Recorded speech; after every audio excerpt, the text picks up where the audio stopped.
Amaziah was 25 years old when he became king, and he reigned in Jerusalem 29 years. His mother's name was Jehoaddin, she was from Jerusalem. He did what was right in the eyes of the Lord, but not wholeheartedly. After the kingdom was firmly in his control, he executed the officials who had murdered his father the king. Yet he did not put their sons to death, but acted in accordance with what is written in the law, in the book of Moses, where the Lord commanded, "Fathers shall not be put to death for their children, nor children put to death for their fathers, each is to die for his own sins." Amaziah called the people of Judah together and assigned them, according to their families, to commanders of thousands and commanders of hundreds for all Judah and Benjamin.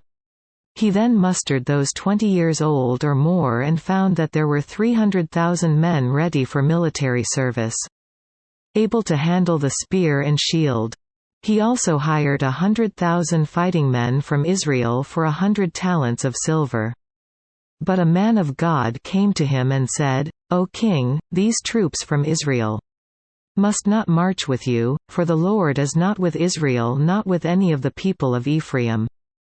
Even if you go and fight courageously in battle, God will overthrow you before the enemy, for God has the power to help or to overthrow." Amaziah asked the man of God, "But what about the 100 talents I paid for these Israelite troops?" The man of God replied, "The Lord can give you much more than that." So Amaziah dismissed the troops who had come to him from Ephraim and sent them home.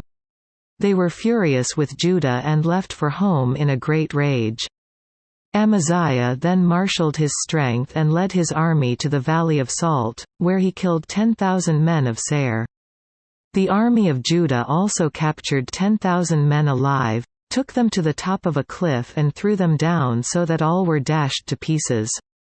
Meanwhile, the troops that Amaziah had sent back and had not allowed to take part in the war raided Judean towns from Samaria to Beth-horon. They killed 3,000 people and carried off great quantities of plunder. When Amaziah returned from slaughtering the Edomites, he brought back the gods of the people of Seir. He set them up as his own gods, bowed down to them and burned sacrifices to them. The anger of the Lord burned against Amaziah, and he sent a prophet to him, who said, "Why do you consult this people's gods, which could not save their own people from your hand?" While he was still speaking, the king said to him, "Have we appointed you an advisor to the king? Stop. Why be struck down?" So the prophet stopped, but said, "I know that God has determined to destroy you, because you have done this and have not listened to my counsel." After Amaziah king of Judah consulted his advisers, he sent this challenge to Jehoash son of Jehoahaz, the son of Jehu, king of Israel, "Come, meet me face to face."